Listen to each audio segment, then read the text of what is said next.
Hello, everyone. Welcome back here to Talk Tottenham. Here with your host Tom, giving you guys a match preview for this weekend's clash at Craven Cottage against Fulham in the evening kickoff. I think we kick off at 5:30 on Saturday evening, and this is a real opportunity, I think, to get the points and to make up a little bit of ground on the leading pack, and also with a win, we would go into fourth place, a point ahead of Villa. So big game, big game for Spurs. Villa, I think, play West Ham. I think it is on Sunday, which won't be an easy game for them, but big game for Spurs. We need to follow up last weekend's mauling of Villa with another really good performance in this one. Let's make no bones about it. Fulham away is always a tricky fixture. It's been one though that has been pretty good for Tottenham for a long time now. I think we went and won last year, didn't we, with Kane? Was it Kane? I remember him getting the ball on the edge of the box, swiveling and popping it into the bottom right hand corner. It was a really, really nice finish. But I think back to some other games against Fulham away over the years. I remember Harry Winks scoring in the last minute. That was probably one of the most memorable. But we've always done well. To be honest, I even remember going years back now, but we got I think a 4-0 win away in the FA Cup. I remember Berbatov and Keane scoring in that game. So it's always been a happy hunting ground for us. And I heard a statistic in the last day or so that Spurs, the last time that Fulham actually beat us, I think in the league at all was it might have been at the Lane, but I think you have to go back to 2013 for a 1-0 win against for Fulham that day. That was our last time that we actually lost against them. That might even be home, or it might be combined home and away. I'm not exactly sure on that. But the fact is, guys, we have a really good record against them. Um, we've got to go for the points. We've really got to go for the points in this game. Um, it won't be easy. It won't be easy, but I feel like if we can keep that momentum going from the Villa game into this game, I think we'll be fine. Looking at the team news, guys, I don't think Mickey's going to be fit, so we probably will see Radu Dragusin starting at centre back. Other than that, for me, guys, I wouldn't be making any changes from that team that played against Villa. Obviously, Van der Ven is going to be a big miss, but you know, the players who did so well at Villa, I think, deserve to go again. And I really, for me, that's, like I said in the last video, that is for me our best team. I really like Johnson out on that left. I know I've heard a lot of people say that they didn't really like him there, or he's better on the right. For me, he looks really comfortable actually on the left, cutting inside. He's taking Matty Cash on and beating him for fun in that last game. So I think Johnson, Maddison, Kulusevski gives us a really, really good balance in that front three. Obviously, Basuma and Sarr, that was their best performance for a good while together in the Villa game. They started the season off with an absolute bang, those guys, but then I don't know really what happened to Basuma. His form just fell off a bit of a cliff. But Sarr's been really consistent this season. He also had a slight dip, but as rightly so, has won a lot of plaudits for his performance in the Villa game, especially the cross for Maddison's goal, our first goal. It was just an absolute thing of beauty. It really was, and he's so good. He's so good, Pat Matasar. His ceiling is so high. I think if he just keeps on doing the right things. He's like 20, or I think he's 20 years old or 21 years old. It's just It's absolutely frightening. Tottenham we've really got an abundance of good young players now at the club. When you think of Destiny Udogie, who's 21, Mickey van der Ven, 21, Porro, is Porro 23? Even Romero's 25, Brennan Johnson 22. Kulusevski's only 23. And that's not even to mention, some of the other players, even the younger ones like Jamie Donnelly, Ashley Phillips, all of these players. I've probably missed a few there, but I mean, obviously, and we've still got the young Swedish player. His name escapes me. But the player that we signed in the January transfer window, I think he's only 18.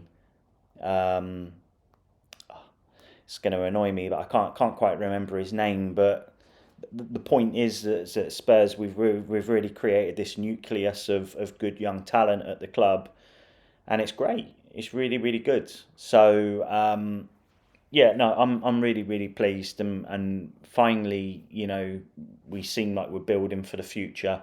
With the last two managers, Conte didn't even seem to care at all about the development of the young players, probably because he deep down he didn't really want to be at the club. Mourinho, he didn't do much really. I don't really remember him trying to blood any youngsters. Again, they were just the wrong managers at the club. But finally, we've got a guy in charge now who seems, from top to bottom at the club, he really wants to stamp his authority on the club, and it feels like he really cares about the infrastructure and the club at heart, which I think has badly been missing from Spurs since Pochettino left, and it's just great. It's really really great to have that back. So yeah, just going back onto the game, guys. Fulham won't be easy, but I do feel like if we can get the points, that would really set us up really really nicely for the Luton game, and then get the points in that, and let's see where we are after that. But as they always say in football, let's take one game at a time. I really just want us to see us build on the Villa performance. I mean, we've actually already we beat Fulham 2-0 at home earlier on in the season, which was a great performance. It really was. Really nice goals in that game as well by Sonny and James Maddison. But if you cast your mind back to August, we actually went out of the Carabao Cup in the second round at Fulham. And I remember watching that game, and we didn't play very well at all. It was a really really bad performance, where I don't really remember us mustering many efforts on target. And Richarlison scored a really good header, I think, in the second half, and it went to penalties. And yeah, I don't want to be harsh, I don't want to be cruel. I know it was only Fraser Forster's only game for Tottenham this season, but he was really bad with those penalties. It took him ages to get down, and he was nowhere near to any of them. But I feel sorry for Forster. Especially with someone like Vicario in goal now, it's not going to be easy really. I wouldn't be sure if Forster will ever play for Tottenham again. But yeah, like I say, let's build on the Villa performance. Let's. I want to see that same energy that we saw in that game. I want to see us pressing. I want to see us playing Ange ball, the quick passing. None of this pedestrian slowing the ball down. I've said it many times. Tottenham are at their best when we're on the front foot, when we're looking to score goals and really damage teams. And I think all the time that we're trying to play this kind of tiki taka, slow, sideways football, all it does is it just allows the opposition to get back in shape, and then make it really hard to unlock the door for us. And Fulham, I'm not quite sure exactly what type of Fulham we're seeing this game. Are we going to see a defensive performance from Fulham? I hope not. I feel like whenever we've played them in recent seasons, I feel like, especially at Craven Cottage, it's always quite an open game. Like Fulham are 12th, like they've got no worries about getting relegated in this game.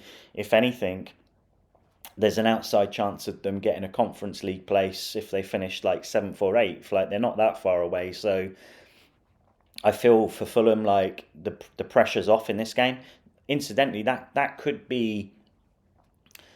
either go one of two ways. They could either be already thinking about the summer holidays, or they might be playing without any fear or any pressure, and in which case they could be quite a dangerous opponent, because they're not playing with pressure. Spurs are probably the team with all the pressure because we need these points badly to get into the top four. And I was listening to the other podcast that I listened to. Big shout out, by the way, to The Last Word on Spurs, which is a great podcast that I listen to.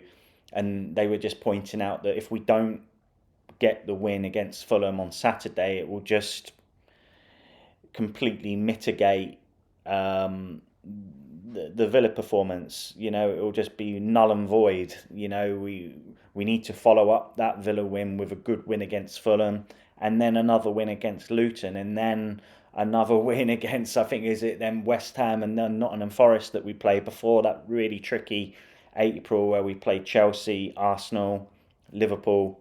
You know, we really need to actually rack up the points now in these next 5 and 6 games before that tricky run. And, you know, based on what we saw on Sunday, that really, really good victory at Villa, I'm backing the boys to, you know, it feels like we're back in form, guys.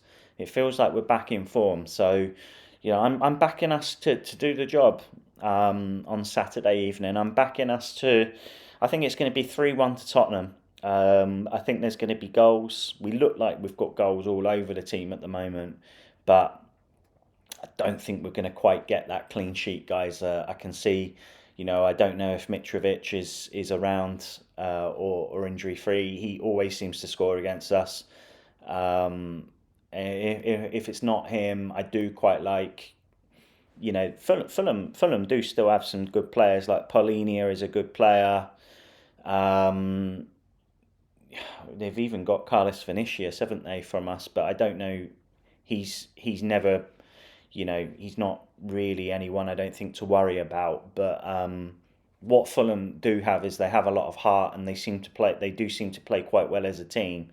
So we don't want to give them any encouragement. Like, we don't want to go a goal down in this game. Otherwise, their fans are just going to be right behind them, and it's going to be a tricky one because, you know, it's on Sky, it's going to be on TV. You know, their fans are going to be well up for it. They're going to want to get a big scalp. You know, that's what we are at the moment, right? We're a scalp for any team. You know, a big team coming into town. They're going to want us. They're going to want to get the better of us, and it's up to us just to stay composed, keep doing our own things. And I think if we play like we did against Villa on Sunday, I think there should be only one winner in this game. So I'm going to go 3-1 to Tottenham in this game. Guys, let me know what your score prediction is. Are you really excited again to see Ange Ball back in town? I really am. I'm really, really looking forward to this game. And it's a real shame about Mickey van der Ven and his injury.